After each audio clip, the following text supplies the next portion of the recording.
Hello base அனைவருக்கும் வணக்கம். உலகத்திலே மிக அதிசயமான ஒரு நிகழ்வு தான் இன்னைக்கு இந்த வீடியோவில் பார்க்குறோம். அதாவது இந்த உலகத்தில் ஏகப்பட்ட பேர் வந்து விலையே இல்லாமல் இருந்திருக்காங்க. ஆனால் இங்கே ஒரு சம்பவம் வந்து நடக்குது. அதாவது இங்கே வந்து ஒரு மாசத்துக்கு $16 மில்லியன் வந்து தராங்க. ஒரு வருஷத்துக்கு பல கோடி ரூபாய் சம்பளமாக தராங்க இந்த இடத்துல வேலை செய்யறதுக்கு. அதுதான் கலங்கரை விளக்கம். கடலில் உள்ள கப்பல்களுக்கு வந்து வழிகாட்டியா இருக்கிறது இந்த கலங்கரை விளக்கம் தான். இந்த கலங்கரை விளக்கத்தை வந்து அடையாளமா வச்சு தான் கடலில் உள்ள கப்பல்கள் எல்லாமே கரை வந்து சேர்றது.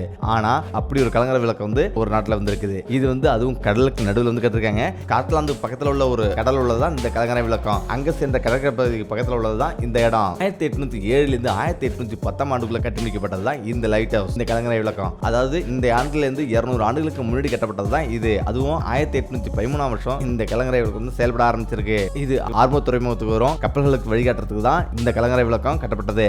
அதுவும் அந்த காலத்திலே கடலுக்கு நடுவுல ரொம்ப சிரமப்பட்டு இது வந்து கட்டிருக்காங்க. 35 மீட்டர் உயரம் கொண்ட இந்த கலங்கரை விளக்கம் 56 கிலோமீட்டர் சுற்றளவுல வந்து ஒளி தெரியுமா? 56 கிலோமீட்டர் தொலைவில் இருந்து பார்க்க முடியுமா? முக்கியம் பார்த்தீங்கன்னா ஸ்காட்லாந்துல உள்ள இந்த கலங்கரை விளக்கத்துக்கு யாருமே வேலைக்கு போக மாட்டாங்களாம். இங்க வேலை செய்யறதுக்கு தான் ஒரு மாசத்துக்கு $1.2 மில்லியன் அமெரிக்க டாலர் தராங்க. இது இந்தியா ரூபீஸ்ல ஒரு மாசத்துக்கு 8.5 கோடி ரூபாய்.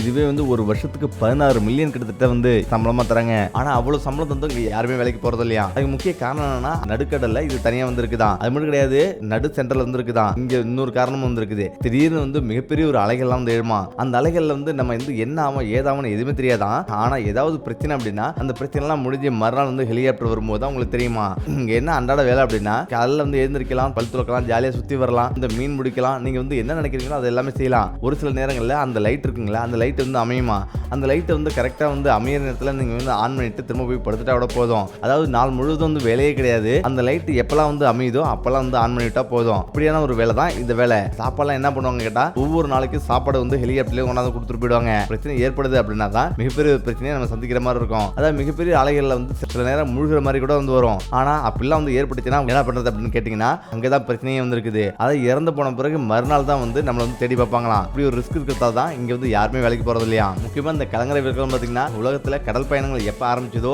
இந்த கலங்கரை விளக்கங்கள் எல்லாமே தோன்றுச்சு. நடுக்கடல்ல இருக்கிற கப்பல்களுக்கு வந்து ஆபத்தான பாறைகள் இருக்கிற பகுதியெல்லாம் காமிக்கிறதுக்கு தான் இந்த கலங்கரை விளக்கம். இந்த கலங்கரை விளக்கம் வந்து ஆரம்ப காலகட்டங்களில் இரவுல வந்து எங்கேயுமே வழி தெரியாதான். அப்ப ஈஸியா கண்டுபிடிச்சு கரைக்கு வந்து சேர்றதுக்கு தான் இந்த கலங்கரை விளக்கம் வந்து வச்சிருக்காங்க. முக்கியமா இந்த கலங்கரை விளக்கம் ஒரு காலத்துல பெரிய பெரிய பாறைகள், பெரிய பெரிய மலைகள்ல தான் இதை வந்து வச்சிருக்காங்க. பெரிய பெரிய மலைகள் மீது விரைவில் வச்சு தீட்டு இரவு நேரத்தில் கடல்ல இருக்கிற கப்பல்களுக்கு வந்து வழி தெரிகிற மாதிரி, அதாவது ஒளி தெரிகிற மாதிரி இதை வந்து எரிச்சாங்க.